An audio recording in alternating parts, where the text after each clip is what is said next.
The year is 1250, somewhere in the rolling countryside of northeastern France. Dawn mist clings to cobblestone paths as the first merchants begin assembling their wooden stalls, each plank of timber carrying the hopes of extraordinary wealth. These are not ordinary market days. These are the legendary Champagne fairs, where ordinary men with clever minds and brave hearts transformed simple trade into the foundation of medieval Europe's greatest fortunes. But here lies a mystery that scholars have puzzled over for centuries. How did small-town furriers become merchant princes? How did humble textile dealers accumulate wealth that rivaled kings and nobles? Tonight, we journey together into a world where the scent of exotic spices mingled with the jingle of silver coins, where a single successful trading season could elevate a peasant's son to the heights of aristocracy. The medieval fair was more than commerce. It was theater, diplomacy, revolution, and dreams all wrapped into 6 magical weeks that repeated in cycles across the year. These gatherings created the world's first international businessmen, spawned banking systems we still use today, and launched merchant empires that would influence European politics for centuries. Before we start, consider subscribing to the channel. So settle in, because we're about to journey back to an age when making your fortune required more than just a good idea and venture capital. It required courage, cunning, and the ability to navigate a world where a single misstep could cost you everything you owned. This is where millionaires were made, where fortunes rose and fell with the changing seasons, and where the foundations of our modern economic world were laid stone by stone, coin by coin, dream by dream. Chapter 1: Fair Origins. Before we can understand how these medieval gathering places created unprecedented wealth, we must first journey back to their humble beginnings. The story starts not with grand plans or royal decrees, but with the simple needs of farmers and the wisdom of local lords who saw opportunity where others saw only empty fields. In the early 12th century, the county of Champagne was a patchwork of agricultural communities, each largely self-sufficient, but occasionally needing goods they could not produce themselves. The counts of this region, particularly Count Henry the Liberal and his successors, possessed something that would prove more valuable than gold, an understanding that prosperity shared becomes prosperity multiplied. These local markets began as simple affairs. Farmers would gather on designated days to exchange surplus grain for tools, livestock for textiles, eggs for salt. But the counts of Champagne recognized something extraordinary in these gatherings. They observed how merchants would travel increasingly greater distances to attend, how exotic goods began appearing alongside local produce, how the energy and excitement grew with each passing season. The transformation did not happen overnight. Archaeological evidence suggests that what we now call the Champagne fairs evolved from Celtic and Roman trading traditions that had persisted through the chaos of the early medieval period. The Romans had established roads through this region, creating natural convergence points where travelers from different directions would meet. When centralized Roman authority collapsed, these meeting places remained in local memory, passed down through generations of traders and farmers. By 1137, historical records show merchants from Flanders beginning to attend fairs in Champagne with increasing regularity.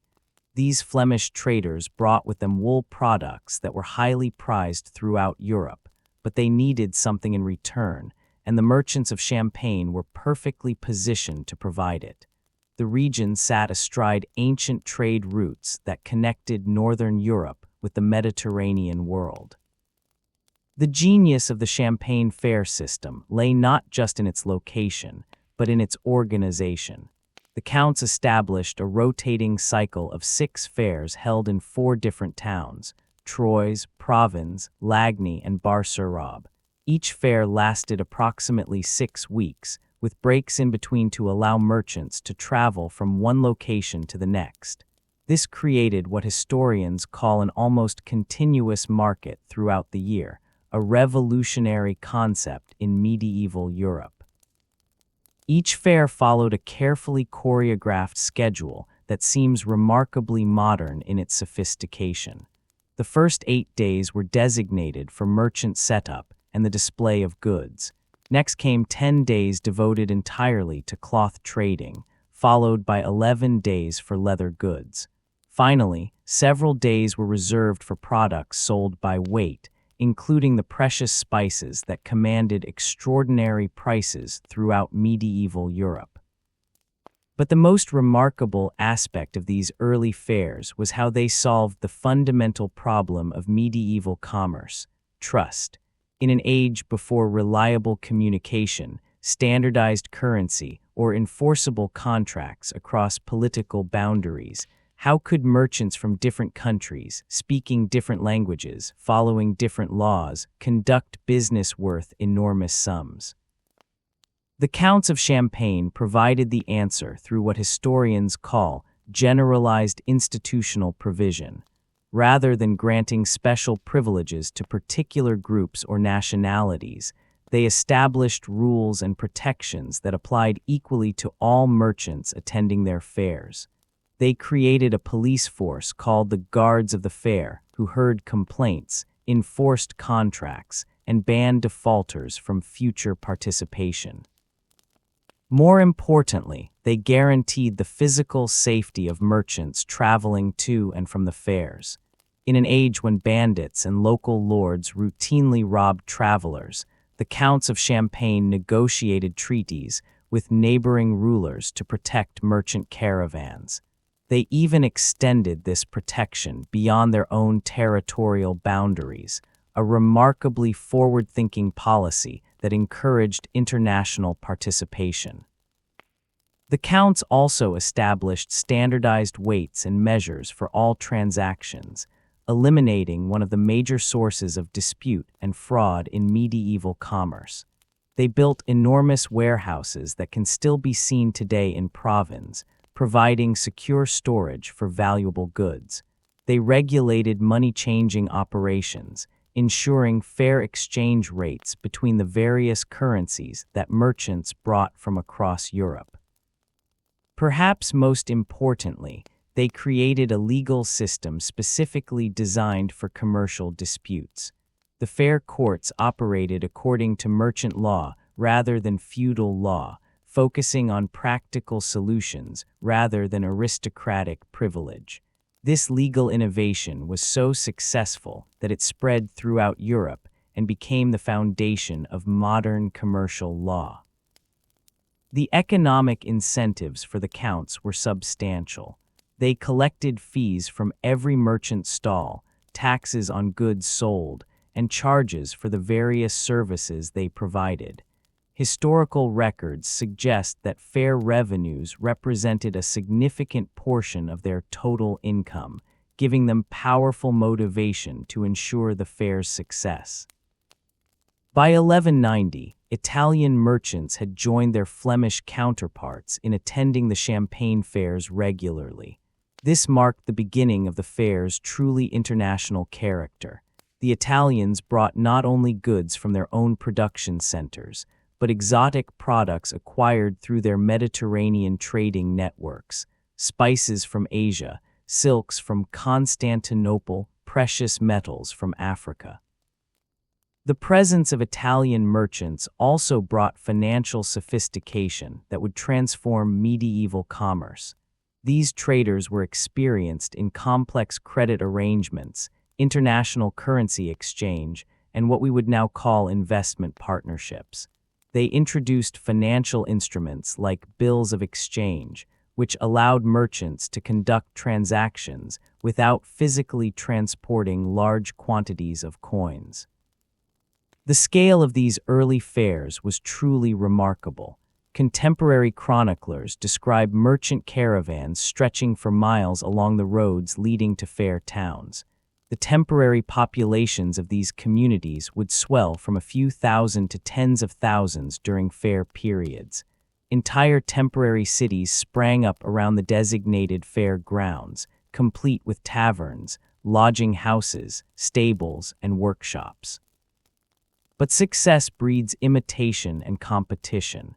As the Champagne fairs grew in importance and profitability, other regions attempted to create similar events.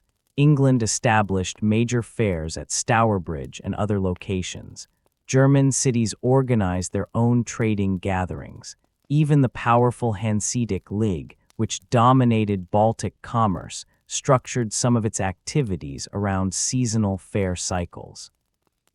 However, none of these competing fairs achieved the sustained international importance of the Champagne cycle. The combination of geographic advantages, political stability, legal innovation, and economic incentives that the Counts of Champagne had created proved difficult to replicate elsewhere. The early success of these fairs also began attracting attention from the French crown. Kings like Philip Augustus recognized that these gatherings represented significant economic activity that could be taxed and regulated for royal benefit. In 1209, Philip Augustus granted safe conduct within France to all merchants traveling to and from the Champagne fairs, effectively extending royal protection to this international commerce. This royal involvement would prove to be both blessing and curse in the long term. While it provided additional security and legitimacy to the fairs, it also meant that their continued success would depend increasingly on royal policies and priorities rather than purely economic factors. The social impact of these early fairs extended far beyond commerce. They became centers of cultural exchange where ideas, technologies, and artistic styles spread throughout Europe. The first appearance of Gothic architecture in Italy, for example, resulted from Italian merchants rebuilding their houses in the northern style they had observed at the Champagne fairs. These gatherings also provided opportunities for education and intellectual exchange.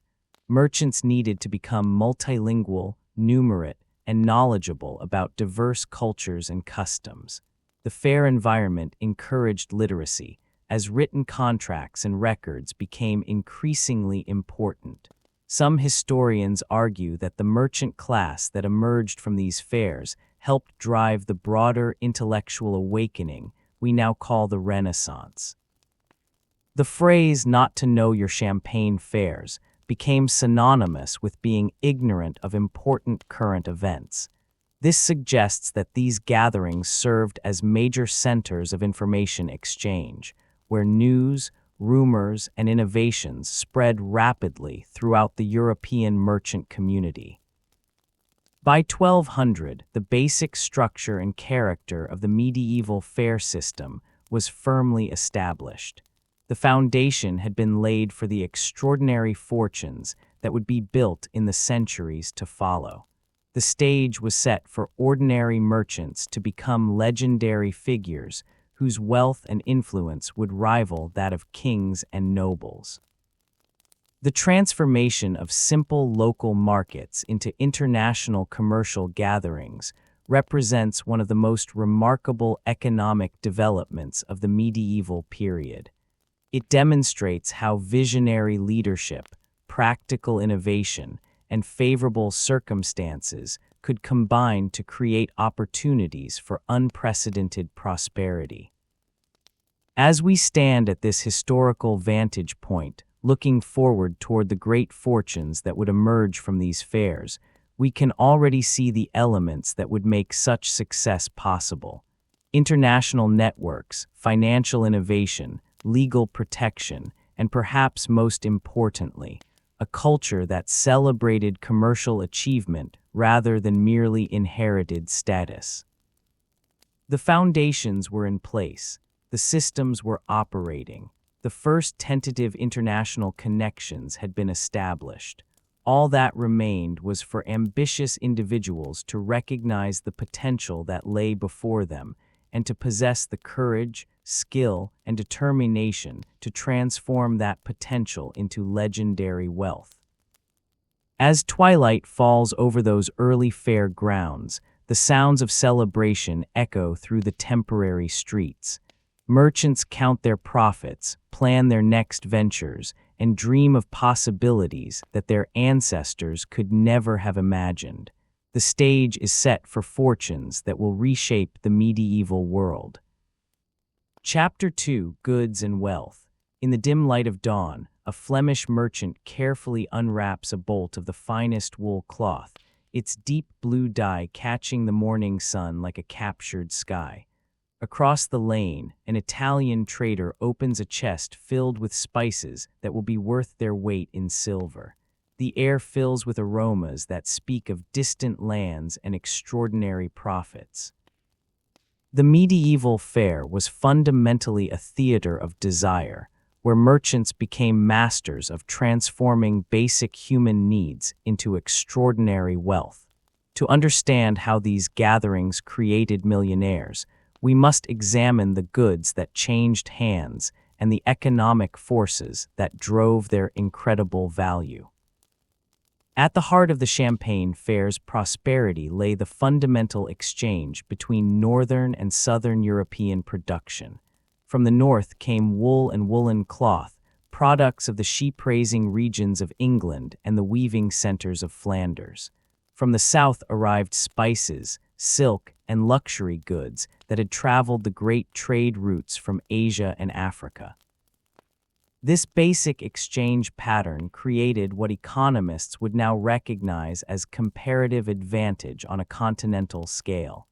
Each region specialized in what it could produce most efficiently, then traded for goods that would have been extremely expensive or impossible to produce locally. The profits from such exchanges were enormous, particularly for merchants who could arrange for transportation and assume the risks involved. Wool represented the foundation of medieval wealth in a way that modern people find difficult to comprehend. In our age of synthetic fabrics and global manufacturing, it requires imagination to understand how completely European society depended on sheep and their fleece. Wool was the plastic, the steel, the petroleum of the medieval economy. English wool was particularly prized for its quality and consistency. The climate and grasslands of England produced sheep, whose fleece commanded premium prices throughout Europe. Flemish weavers had developed techniques for processing this wool into cloth of extraordinary fineness and beauty. The combination of English raw materials and Flemish craftsmanship created products that were literally worth more than their weight in silver. But the wool trade involved far more complexity than simple buying and selling. Successful cloth merchants operated sophisticated supply chains that would seem familiar to modern business students. They sent agents into the English countryside to purchase wool directly from sheep farmers, often contracting for entire seasons' production before the sheep were even sheared.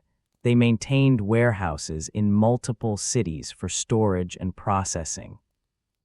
They employed networks of rural workers who spun raw wool into thread in their homes during winter months. The finished cloth was then transported to fair locations where it was sold to merchants who would distribute it throughout Europe. Some of this cloth would be purchased by wealthy nobles for personal use. Much of it, however, was bought by other merchants who specialized in retail trade in distant markets. The most successful cloth merchants operated at multiple levels of this supply chain, maximizing their profits at each stage. Contemporary records show that a successful cloth merchant might achieve profit margins of 40% or more on high-quality goods. In an age when agricultural production typically yielded only small surpluses above subsistence levels, Such profits represented truly extraordinary wealth accumulation opportunities. From the Mediterranean came goods that seemed almost magical to northern European buyers. Spices were the most valuable of these imports, commanding prices that seem almost incredible by modern standards. Pepper, which we now consider a basic seasoning, was literally worth its weight in silver.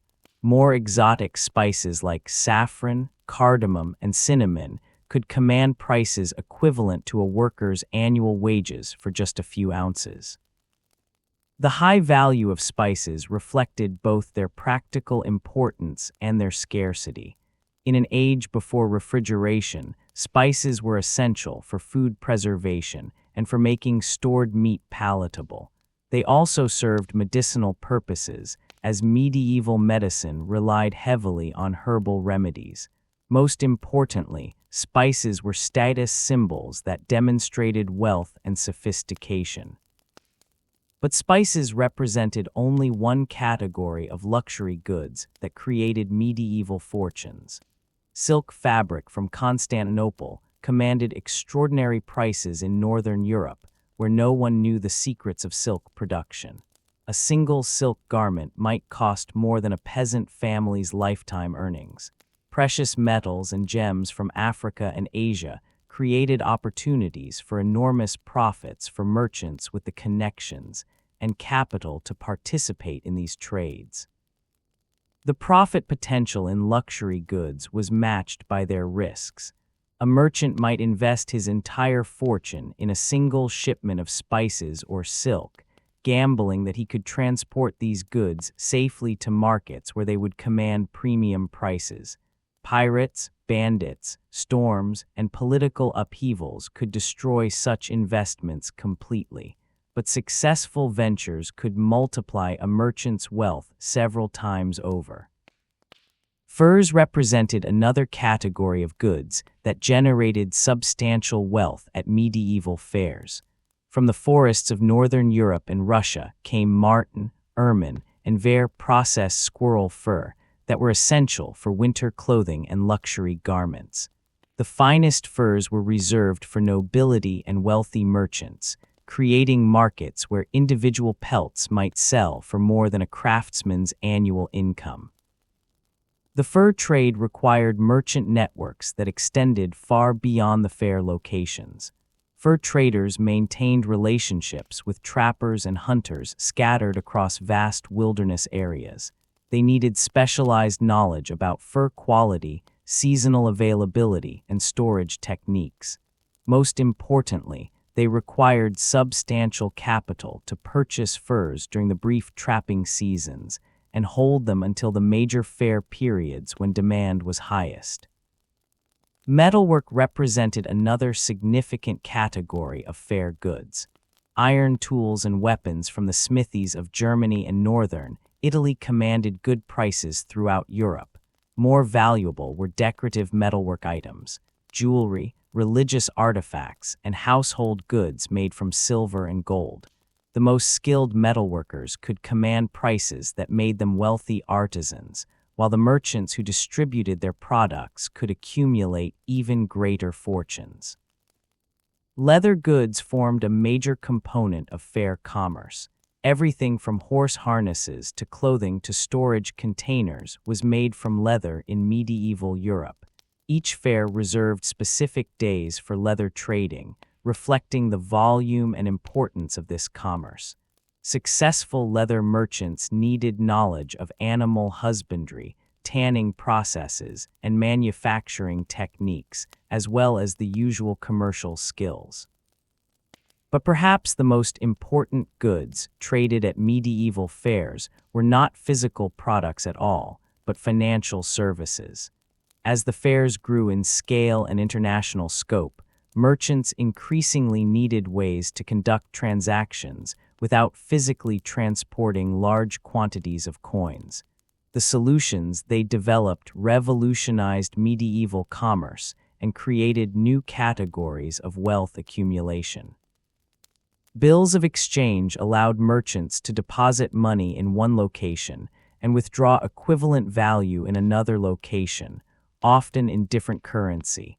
This innovation eliminated much of the risk and expense of long-distance money transport. More importantly, it created opportunities for profit through currency exchange and interest charges. Italian merchants, particularly those from Florence and Genoa, dominated these financial services. They established banking networks that connected the major fair cities with commercial centers throughout Europe. Their expertise in complex financial arrangements made them essential partners for merchants from other regions who lacked such capabilities. Credit arrangements became increasingly sophisticated as fair commerce expanded.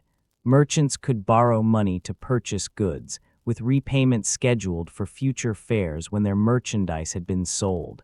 Investment partnerships allowed multiple merchants to pool resources for large ventures, sharing both risks and profits.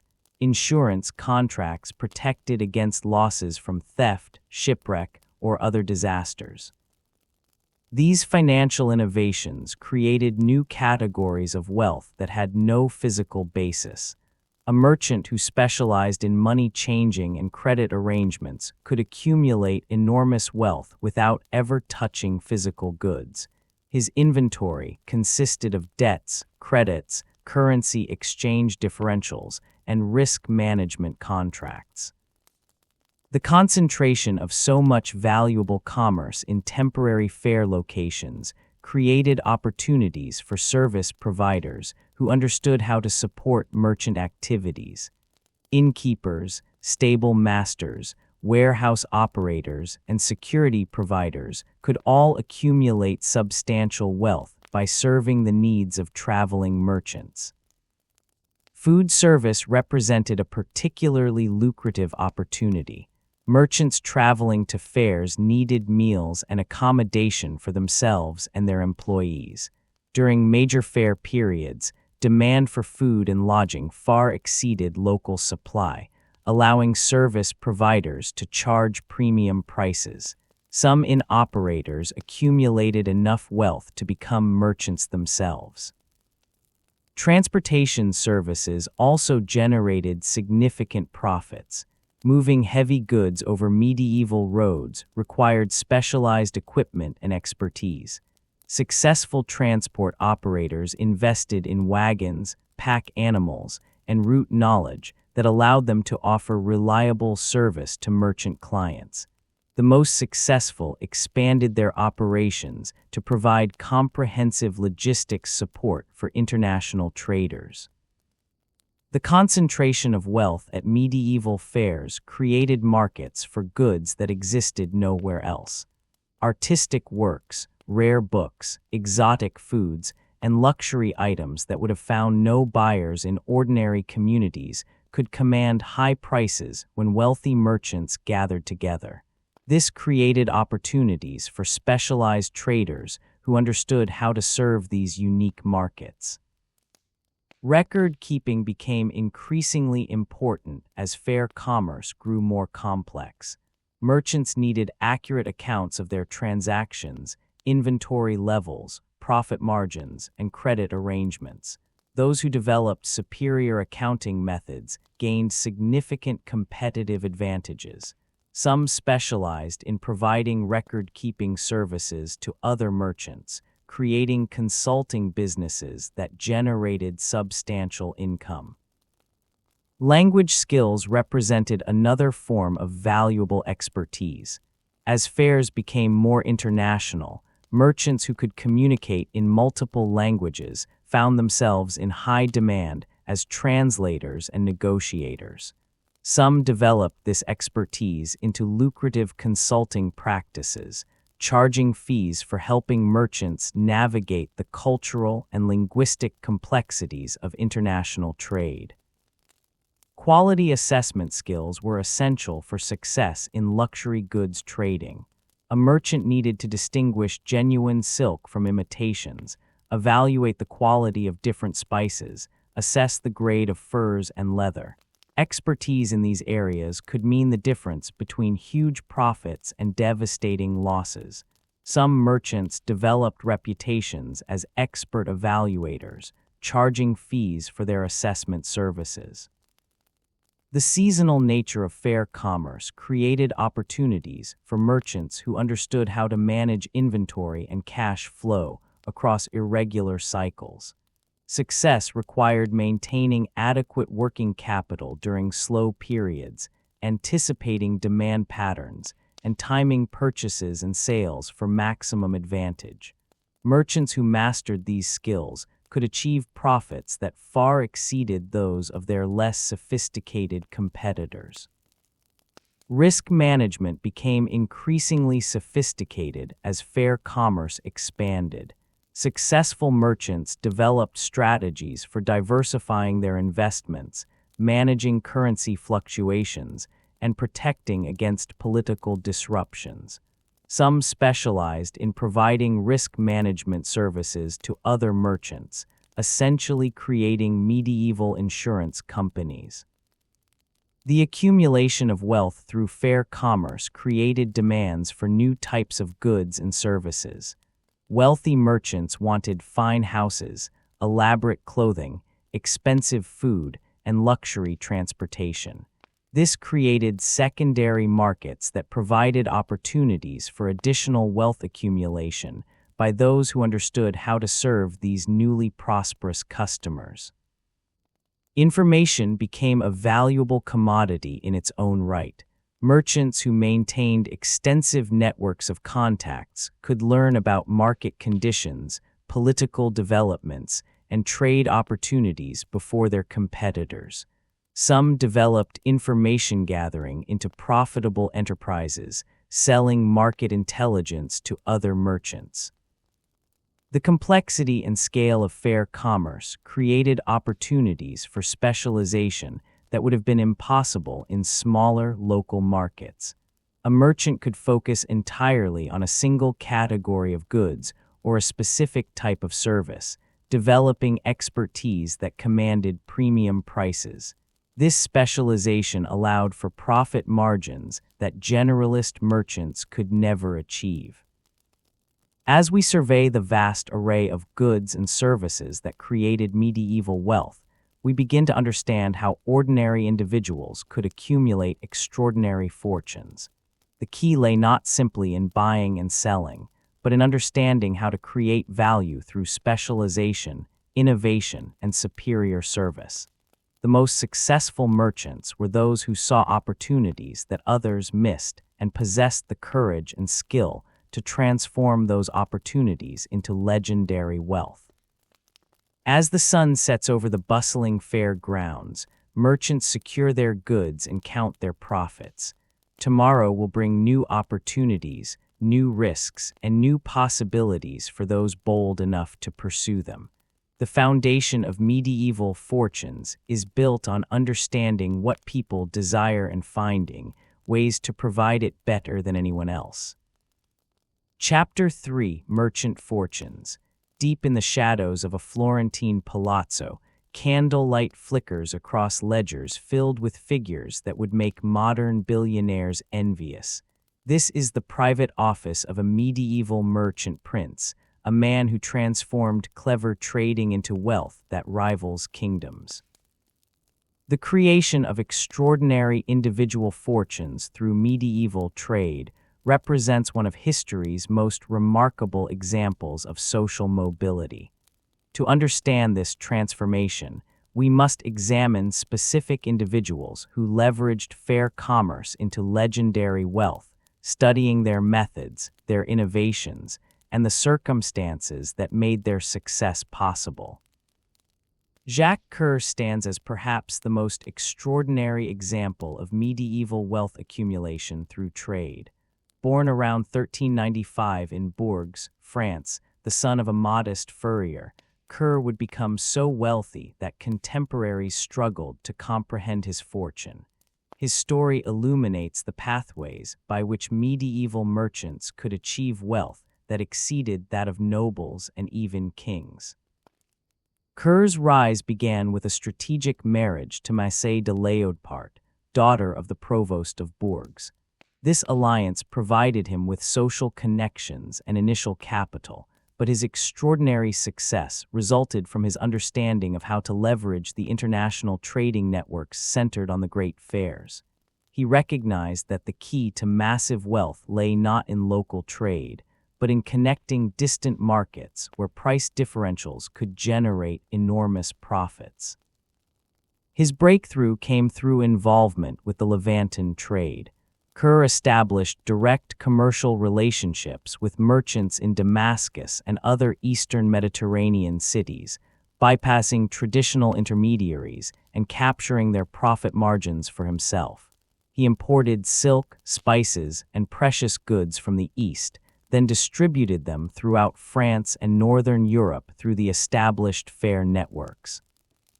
But Kerr's genius lay in understanding that medieval wealth required more than successful trading.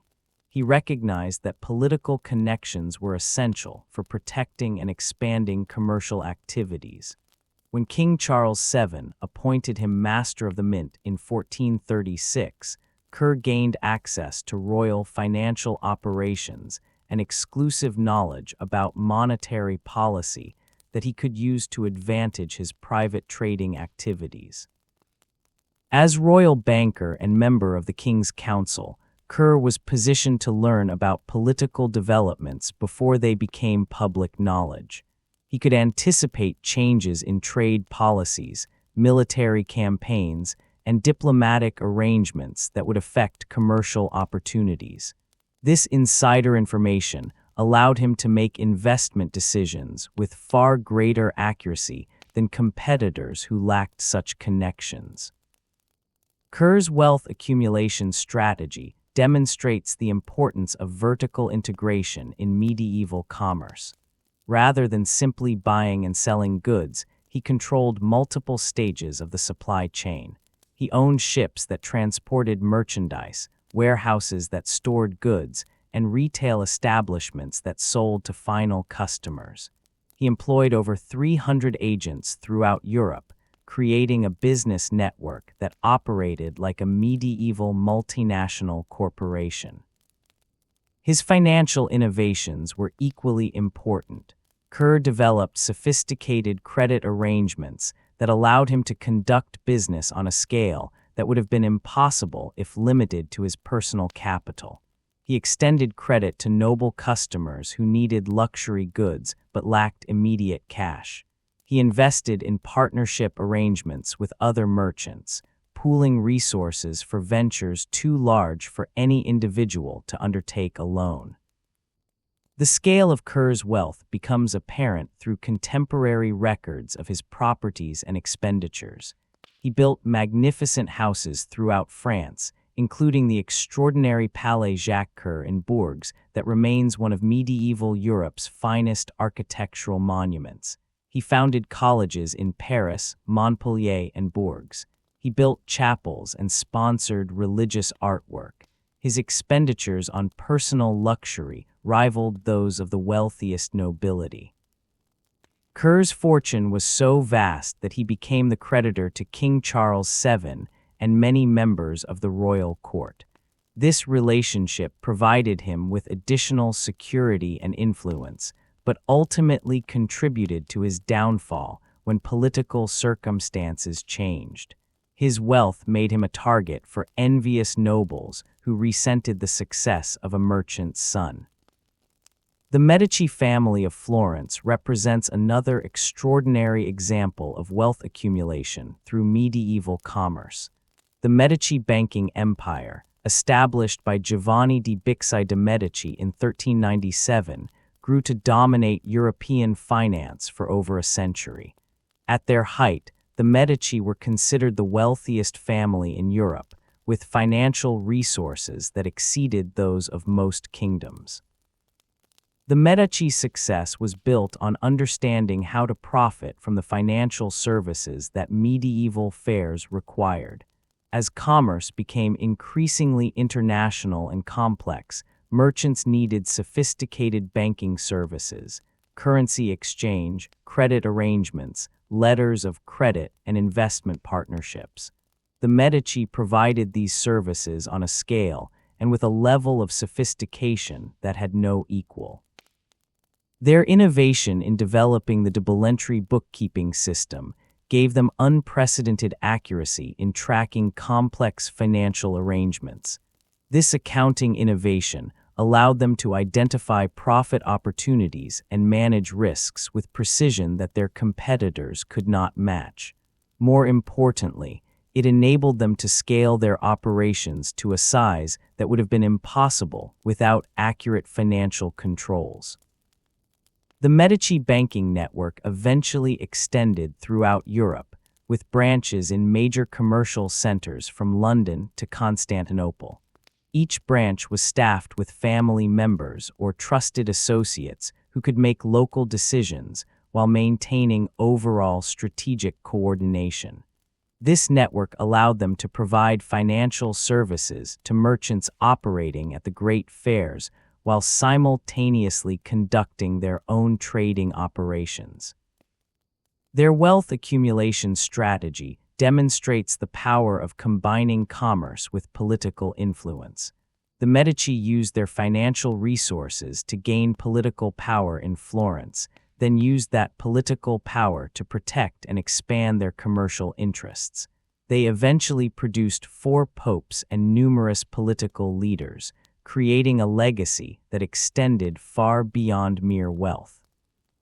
Marco Polo, while perhaps better known as an explorer, also represents an important example of how medieval merchants could achieve extraordinary success through international trade. The Polo family were Venetian merchants who understood that the greatest profits lay in connecting the most distant markets possible. The Polo family's wealth strategy was based on their recognition that Asia contained goods that would command extraordinary prices in Europe. Their famous journey to China was fundamentally a commercial venture, designed to establish direct trading relationships that would bypass traditional intermediaries and capture their profits. The treasures they brought back from their 24-year journey provided the foundation for continued commercial success. Marco Polo's account of his travels, while famous for its geographic and cultural observations, also provides insight into medieval merchants thinking about profit opportunities. He consistently noted the commercial potential of different regions, the goods available for trade, and the price differentials that could generate profits. His descriptions influenced generations of European merchants who used his information to plan their own trading ventures. The Polo family's success demonstrates the importance of risk-taking in medieval wealth accumulation.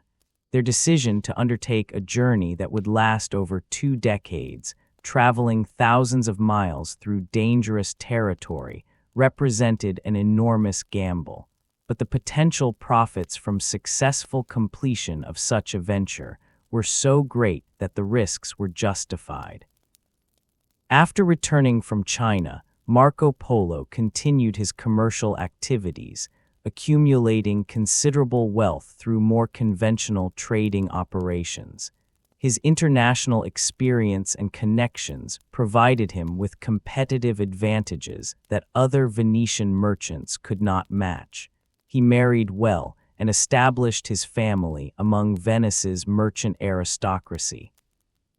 The Italian merchant families who dominated fair commerce provide numerous examples of how medieval trade could create extraordinary wealth.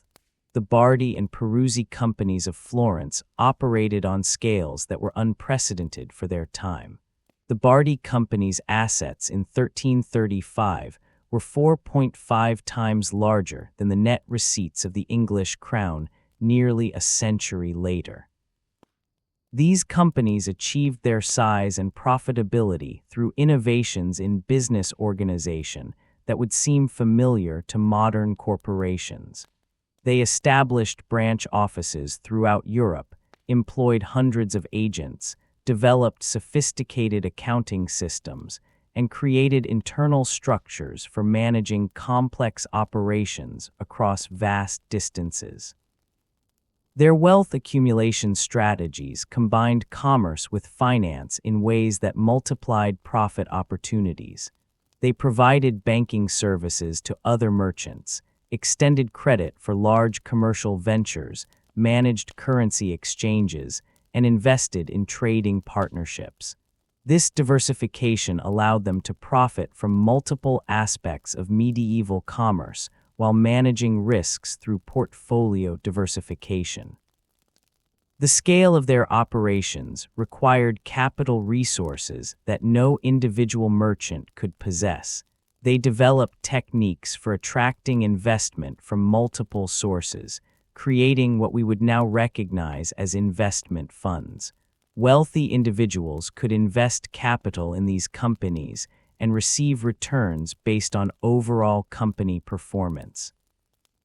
These Italian merchant banking companies also demonstrate the importance of political relationships in medieval wealth accumulation. They provided financial services to kings and nobles, gaining access to insider information and favorable treatment in return.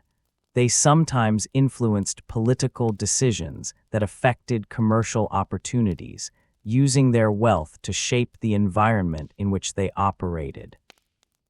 English wool merchants also achieved extraordinary success through fair commerce. The staplers, merchants who controlled the export of English wool to continental markets, accumulated wealth that allowed them to live like nobles. Some acquired landed estates and established their families among the English aristocracy. The wool trade's profit potential resulted from England's natural advantages in sheep farming, combined with continental Europe's superior processing capabilities. English merchants who understood how to bridge this gap could achieve profit margins that were impossible in other trades. The most successful developed direct relationships with Flemish weavers, eliminating intermediaries and capturing their profit margins. German merchants operating through the Hanseatic League also achieved significant wealth through fair commerce. The League's control over Baltic trade allowed member merchants to accumulate substantial fortunes through the systematic exploitation of regional trading advantages. They controlled the supply of important goods like timber, furs, and amber, enabling them to maintain high profit margins. The Hanseatic merchants' success demonstrates the power of collective action in medieval commerce. By cooperating through the League, individual merchants could achieve scale and market power that would have been impossible through independent action. They shared information, coordinated strategies, and supported each other against competition from outside their network.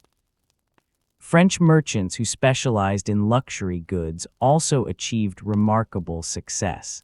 Those who understood how to serve the growing market for expensive clothing, elaborate furnishings, and exotic foods could command prices that generated enormous profits. The most successful developed close relationships with wealthy noble families, becoming their exclusive suppliers for luxury goods. The creation of extraordinary individual wealth through medieval fair commerce was not simply a matter of luck or being in the right place at the right time. It required specific skills, strategies, and innovations that set the most successful merchants apart from their competitors. Financial sophistication was essential.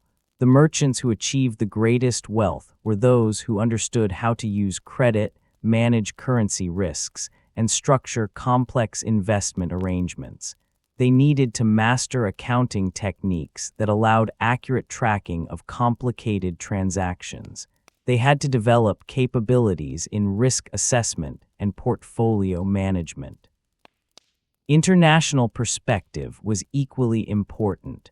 The greatest profits came from connecting distant markets where price differentials were largest.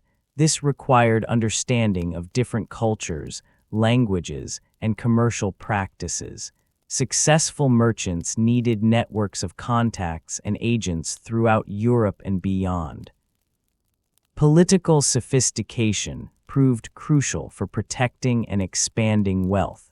Merchants who understood how to cultivate relationships with powerful nobles and government officials could gain advantages that purely commercial skills could not provide. They needed to understand how political developments would affect commercial opportunities. Innovation capability separated the most successful merchants from ordinary traders, whether through new products, better business methods, or improved financial techniques. The greatest fortunes went to those who could do things differently and better than their competitors. They needed to identify opportunities that others missed and develop capabilities that others could not match. Scale thinking was essential for achieving the largest fortunes. The merchants who accumulated legendary wealth understood that small operations, no matter how profitable per unit, could not generate truly extraordinary returns.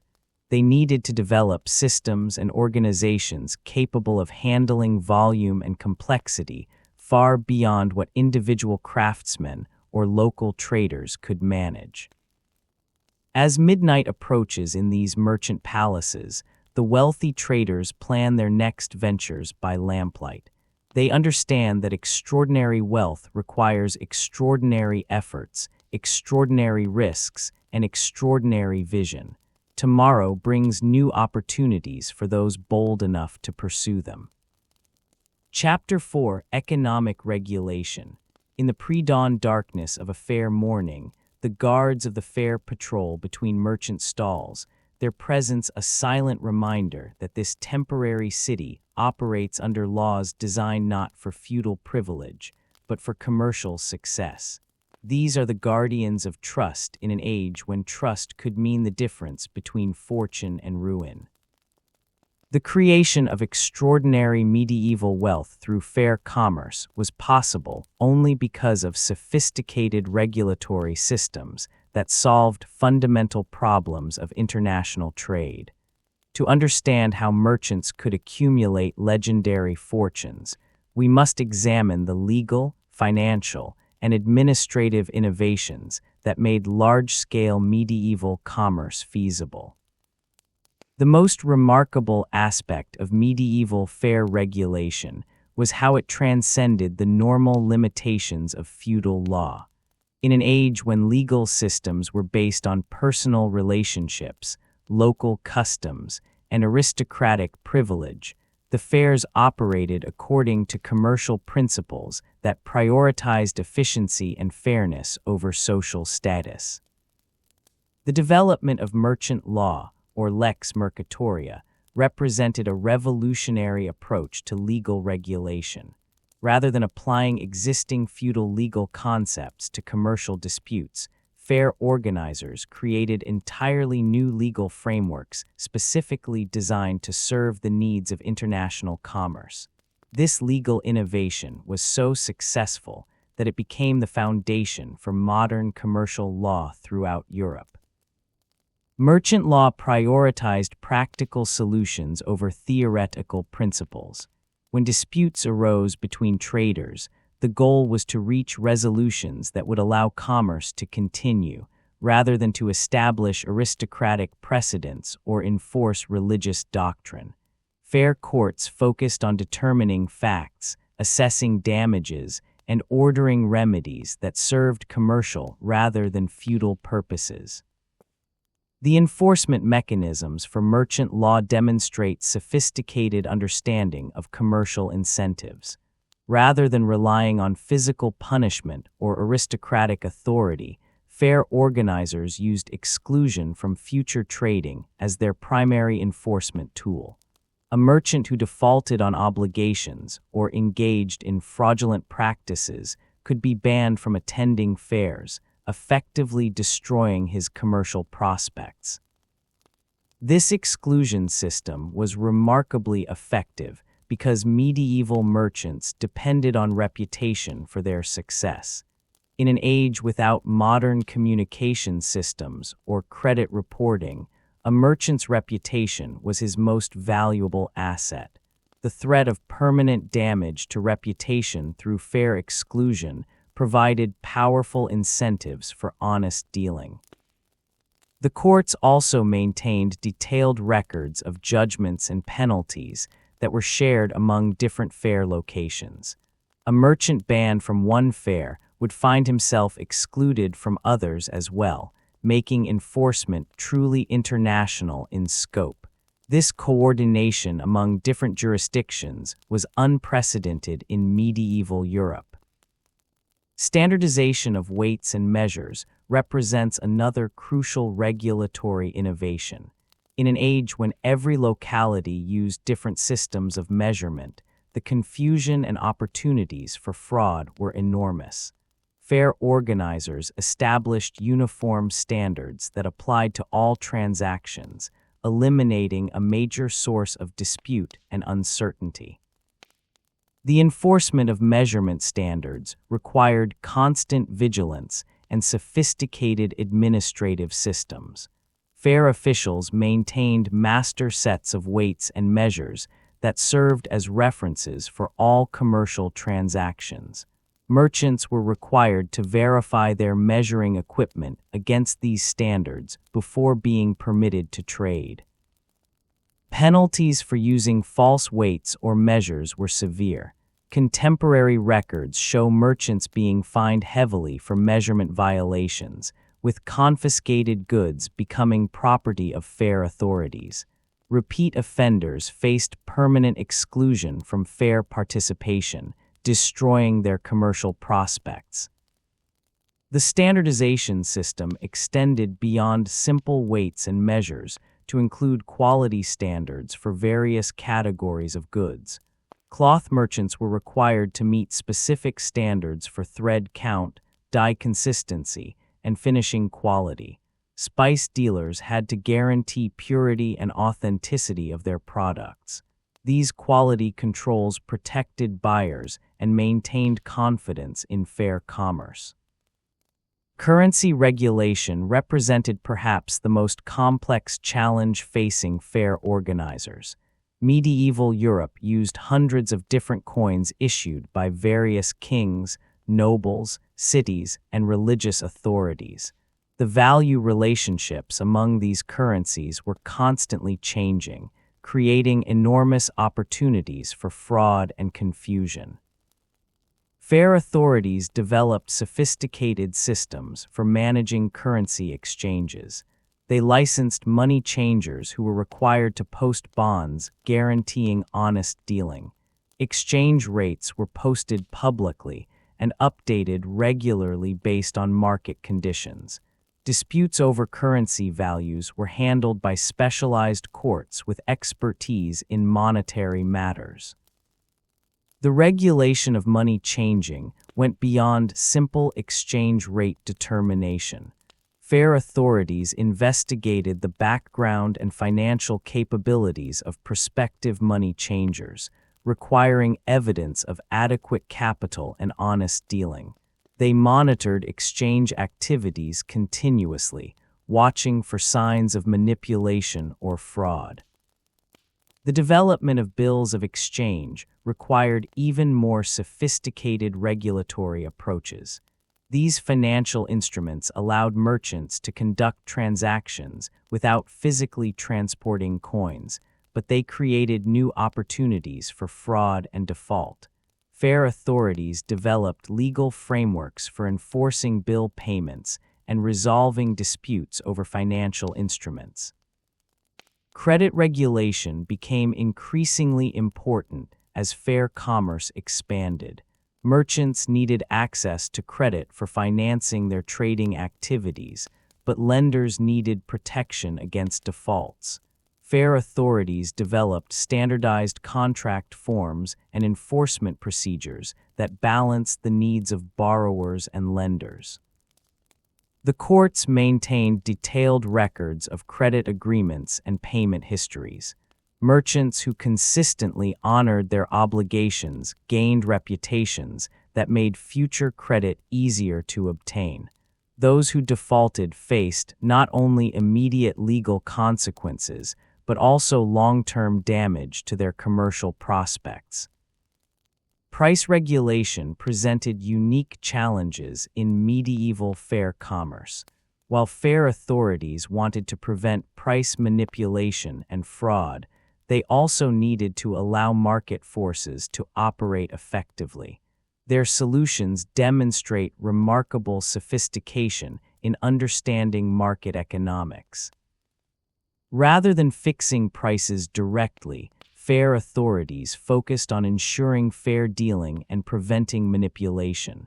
They prohibited practices like cornering markets, spreading false information about product quality, or colluding to fix prices artificially. They required transparent pricing and honest representation of goods.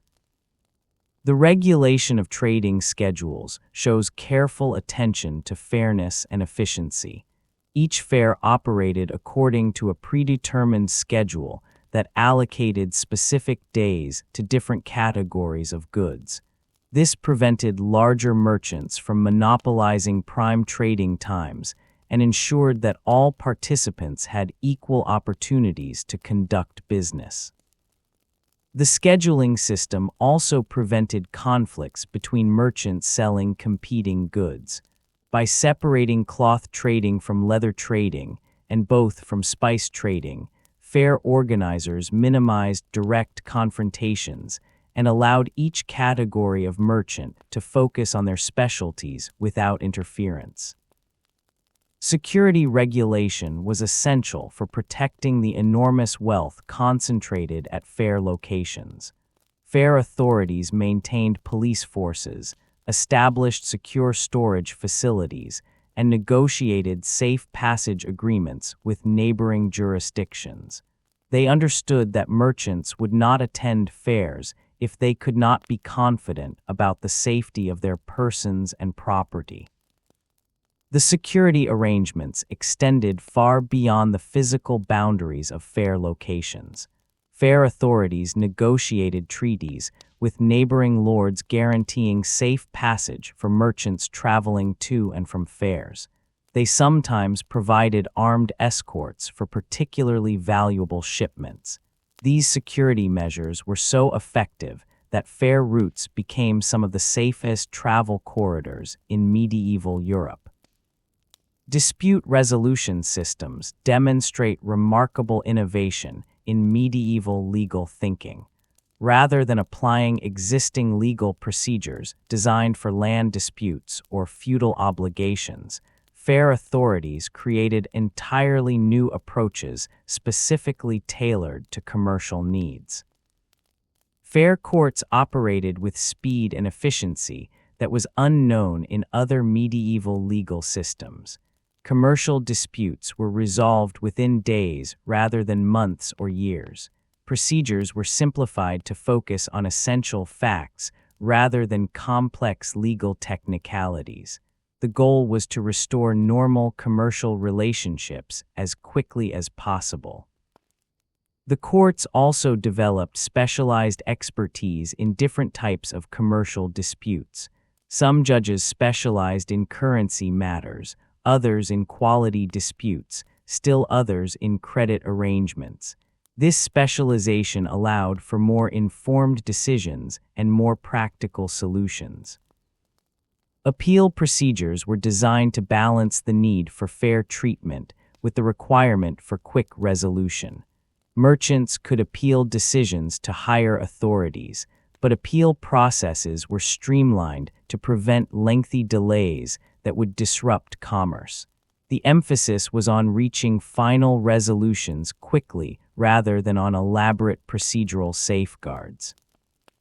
Contract enforcement mechanisms show a deep understanding of commercial requirements.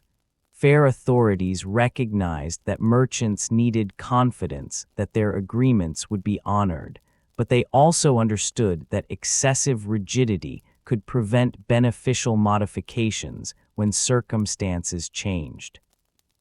Standard contract forms were developed for common types of transactions.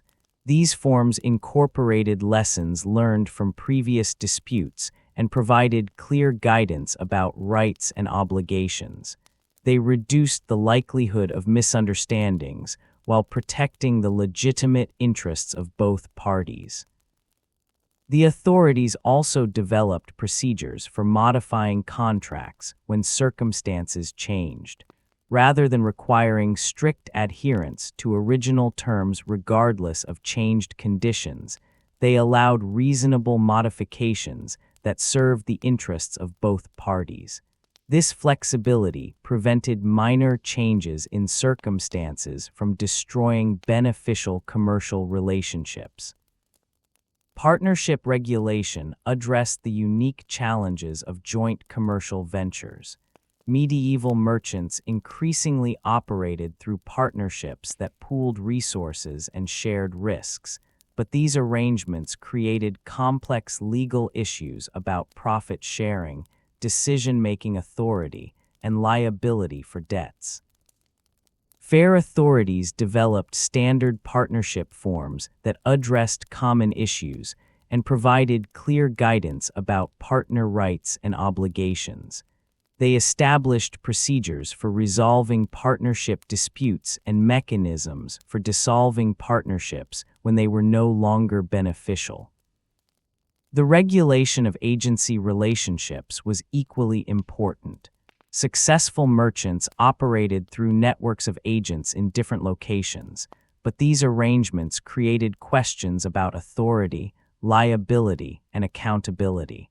Fair authorities developed legal frameworks that clarified these relationships and provided remedies when agents exceeded their authority or failed to fulfill their obligations.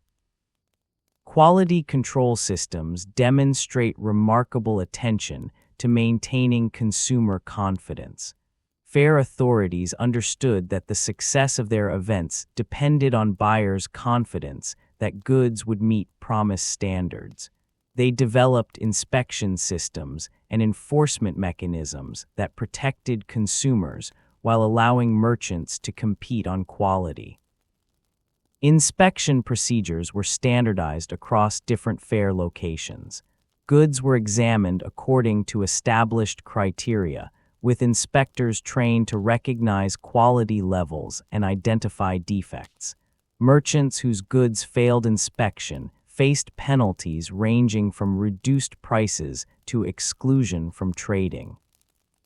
The authorities also developed systems for handling complaints about quality after purchases were completed.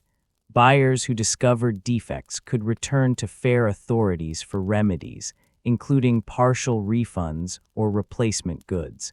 These procedures maintained confidence in fair commerce while providing incentives for merchants to maintain high-quality standards. Innovation in regulatory approaches continued throughout the period of fair prosperity. As commerce became more complex and international, fair authorities adapted their systems to address new challenges and opportunities. They experimented with different approaches and adopted those that proved most effective. The regulatory systems developed at medieval fairs were so successful that they spread throughout Europe and became models for commercial regulation in other contexts. The principles they established continued to influence commercial law long after the fairs themselves had declined in importance. As dawn breaks over the fair grounds, the guards of the fair complete their patrol and merchants begin setting up their stalls. The complex regulatory systems operate invisibly, creating the foundation of trust and security that makes extraordinary wealth accumulation possible. Order and opportunity exist in perfect balance, waiting for the day's commerce to begin. Chapter 5: Decline of Fairs. The autumn mist hangs heavy over the fair grounds of Troyes in the year 1350, but something feels different now. Fewer merchant stalls line the lanes, the crowds are smaller, and an air of uncertainty permeates the gathering. The golden age is ending, and with it, the opportunities for extraordinary wealth that these fairs once provided. The decline of medieval fairs represents one of history's most instructive examples of how economic systems can be transformed by forces beyond anyone's control. To understand this transformation, we must examine the complex interplay of political, economic, technological, and social changes that ended an era and forever altered the pathways to extraordinary wealth. The roots of decline were paradoxically embedded in the very success of the fair system. As the Champagne fairs grew in importance and profitability, they attracted attention from increasingly powerful political forces that would ultimately transform their character and undermine their advantages. The most significant political change was the gradual absorption of the County of Champagne into the French kingdom. When the Counts of Champagne had been virtually independent rulers, they possessed both the motivation and the authority to create optimal conditions for international commerce. Their revenues depended directly on fair prosperity, giving them powerful incentives to maintain merchant-friendly policies. But as French royal authority expanded, the fairs became subject to broader political considerations that often conflicted with commercial interests. Kings viewed the fairs primarily as sources of tax revenue rather than as engines of economic development. Royal policies were influenced by diplomatic concerns, military needs, and aristocratic preferences that had little connection to commercial requirements. The transformation from merchant-friendly to royal-controlled administration fundamentally altered the character of fair regulation. Where the Counts of Champagne had provided generalized institutional provision that served all merchants equally, royal administration increasingly favored French merchants over foreigners and established merchants over newcomers. The French crown's involvement in prolonged military conflicts created additional pressures that undermined fair prosperity. The 100 Years' War required enormous expenditures that led to increased taxation, currency debasement, and economic disruption throughout France. These conditions made it increasingly difficult for merchants to conduct business profitably. Military campaigns disrupted the transportation networks that the fairs depended upon. Roads became unsafe due to military activities and increased banditry. Merchants faced demands for contributions to military expenses that reduced their available capital for commercial activities. The predictability and security that had been essential to fair success gradually deteriorated. Currency instability resulting from military financing created additional challenges for international merchants. The frequent debasement of French coins made currency exchange more risky and complicated.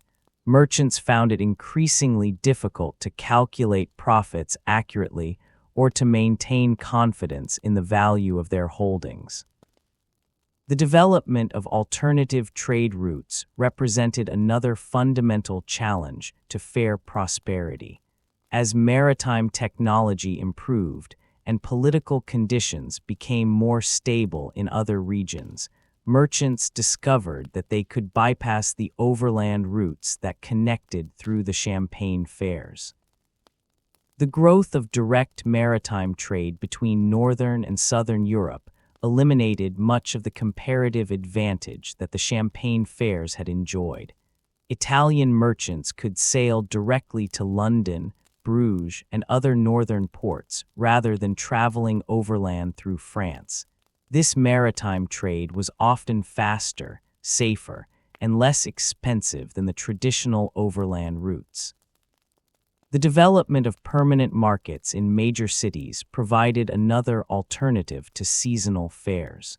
As cities like London, Bruges, and Paris grew larger and wealthier, they could support year-round commercial activities that offered many of the same advantages as fairs without the inconvenience of travel and temporary accommodation. Permanent markets offered several advantages over seasonal fairs. Merchants could conduct business when convenient rather than according to predetermined schedules. They could maintain permanent inventories rather than transporting goods to each fair. They could develop stable relationships with suppliers and customers rather than depending on brief seasonal encounters. The growth of merchant companies and trading organizations reduced the need for fairs as meeting places. Large merchant organizations could arrange their own trading relationships without depending on public fairs for connection with suppliers and customers. They developed internal networks that provided many of the same benefits as fairs without the associated costs and inconveniences. The rise of banking networks provided alternative mechanisms for financial transactions that had previously required fair participation. Italian banking houses established branches throughout Europe that could provide credit, currency exchange, and payment services without requiring merchants to travel to fairs. These banking networks were more convenient and often more reliable than fair-based financial services. Technological improvements in transportation and communication reduced the advantages of centralized trading locations.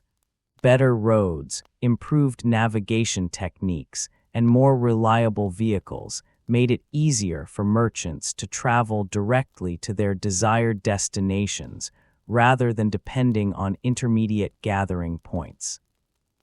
The development of more sophisticated business organizations reduced the personal nature of medieval commerce that had made fairs so important. As merchant companies became larger and more bureaucratic, they could conduct business through agents and correspondence rather than requiring face-to-face meetings between principals. Social and cultural changes also contributed to fair decline.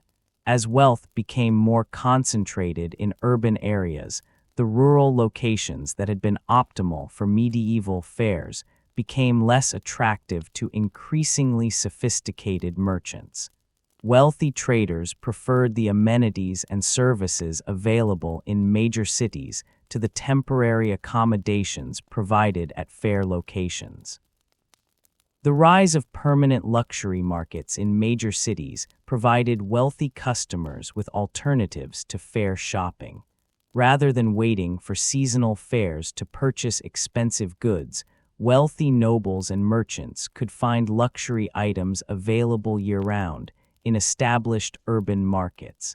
This reduced demand for the luxury goods that had provided much of the profit margin for fair merchants. Changes in monetary systems also undermined fair advantages. As currency systems became more standardized and banking networks more reliable, the money-changing services that had been essential fair functions became available elsewhere. Merchants no longer needed to attend fairs to manage their currency exchange requirements. The development of more sophisticated credit arrangements reduced dependence on fair-based financing. Merchant companies could arrange credit through banking networks without attending fairs. Insurance services became available through specialized providers rather than requiring fair participation. These developments eliminated many of the financial motivations for fair attendance. Political fragmentation and conflict made international trade more difficult and risky. As political relationships among European kingdoms became more contentious, merchants faced increasing restrictions on cross-border commerce. Tariffs, trade embargoes, and diplomatic conflicts reduced the profitability of the international trade that had been the foundation of fair prosperity. The Black Death and associated demographic disruptions fundamentally altered European economic conditions. Population decline reduced demand for many goods that had been staples of fair commerce. Labor shortages increased costs and reduced profit margins. The social disruption caused by plague outbreaks made long-distance travel more dangerous and less predictable. Economic restructuring following demographic collapse created new patterns of production and consumption that were less favorable to fair commerce. As population declined, production became more localized and trade networks contracted. The international scope that had made fairs profitable became less relevant in a more localized economic environment. The rise of nation-states with more centralized economic policies created additional challenges for international fairs. Kings increasingly viewed cross-border commerce with suspicion and implemented policies designed to keep wealth within their own territories rather than facilitating international trade. These mercantilistic policies directly conflicted with the international character that had made fairs successful. Guild development in major cities created organized opposition to fair commerce. Urban craftsmen and merchants used guild organizations to restrict competition from fair traders. They lobbied for regulations that favored permanent urban businesses over temporary fair operations. These political pressures made it increasingly difficult for fairs to maintain their traditional advantages. The development of more sophisticated retail distribution systems reduced demand for wholesale activities that had been central to fair operations. As urban markets developed permanent retail capabilities, they no longer needed to depend on seasonal fairs for inventory replenishment. This eliminated much of the wholesale demand that had supported fair merchants. Financial innovations that had originally supported fair development eventually contributed to their decline. As bills of exchange, letters of credit, and other financial instruments became more widely available, merchants could conduct international transactions without attending fairs. The financial services that fairs provided became commoditized and available elsewhere. The professionalization of commerce reduced the personal relationships that had been central to fair success. As trading became more bureaucratic and systematic, merchants relied more on standardized procedures and less on personal connections. The networking opportunities that fairs provided became less valuable in a more institutionalized commercial environment. Changes in consumer preferences also contributed to fair decline. As wealth became more concentrated and sophisticated, consumers increasingly demanded customized products rather than standardized goods. The mass market approach that had made fairs successful became less relevant in markets that emphasized individualization and customization. The decline of fairs was not uniform across all locations or all types of commerce. Some fairs adapted successfully to changing conditions by specializing in particular types of goods or services. Others maintained regional importance even as their international significance declined. The process was gradual and varied, extending over several centuries. Regional variations in fair decline reflect differences in local conditions and policies. Fairs in areas with stable political conditions and supportive local authorities often maintain their prosperity longer than those in regions affected by warfare or hostile regulation. Geographic factors like natural transportation advantages also influence the timing and extent of decline. Some merchants successfully adapted to changing conditions by shifting their strategies and operations. Those who recognized early signs of fair decline could reposition their businesses to take advantage of emerging opportunities in permanent markets, banking, or specialized services. The most adaptable merchants maintained their prosperity even as the fair system that had created their wealth was declining. The legacy of medieval fairs extended far beyond their period of commercial importance. The legal innovations, financial instruments, and business practices developed at fairs became permanent features of European commerce. Many of the regulatory approaches and commercial customs that emerged from fair operations continued to influence business practices long after the fairs themselves had become obsolete.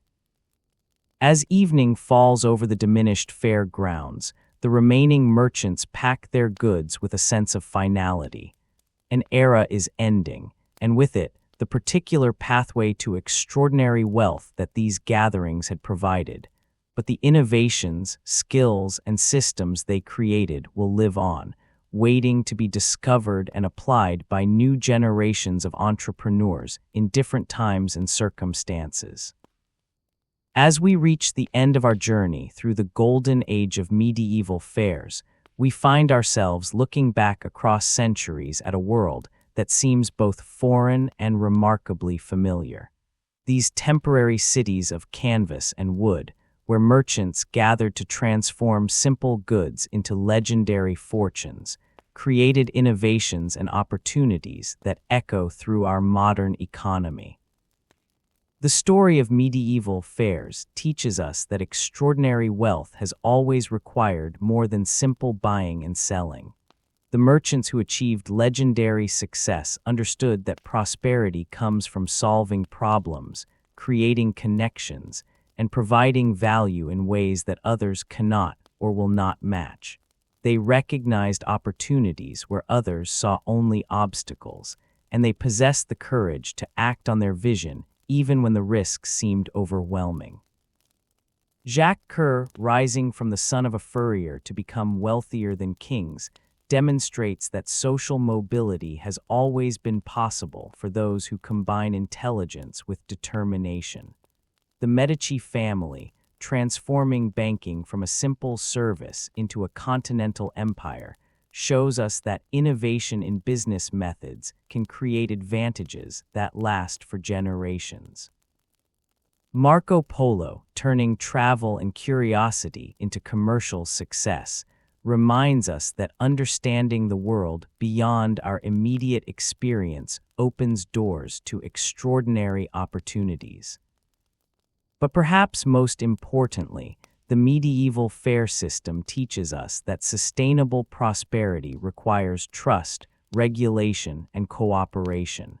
The Counts of Champagne created wealth not by exploiting others, but by building systems that served everyone's interests. Their generalized institutional provision demonstrates that the greatest profits often come from creating environments where others can also succeed. The decline of these fairs reminds us that no economic system lasts forever, but also that the innovations and insights generated during periods of prosperity can outlive the specific circumstances that created them. The legal frameworks, financial instruments, and business practices developed at medieval fairs became the foundation for centuries of commercial development. Today, as we navigate our own rapidly changing economy, the lessons of medieval fairs remain relevant. Success still requires understanding what people need and finding better ways to provide it. Wealth accumulation still depends on managing risks, building relationships, and creating systems that can scale beyond individual limitations. Innovation still provides the greatest competitive advantages, and adaptability still determines who thrives when conditions change. The medieval merchants who achieved legendary success were not so different from modern entrepreneurs. They identified opportunities, developed capabilities, took calculated risks, and persisted through challenges. They understood that extraordinary achievements require extraordinary efforts, but they also knew that the rewards for success could be truly transformational. As you reflect on these stories of medieval wealth creation, consider what opportunities exist in your own time and circumstances. What problems could you solve? What connections could you create? What value could you provide that others cannot match? The pathways to prosperity may have changed since the age of the champagne fairs, but the fundamental principles of wealth creation remain remarkably consistent. If this exploration of medieval merchant fortunes has sparked your curiosity about historical business success stories, consider giving this video a like and subscribe to our channel.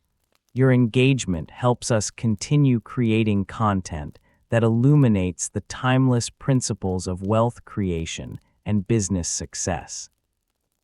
I would love to hear from you in the comments below. Share one insight from tonight's exploration that particularly resonated with you, or tell us about a modern business practice that you now see has medieval roots. Sweet dreams, and may your entrepreneurial spirit be inspired by these tales of medieval fortune and success.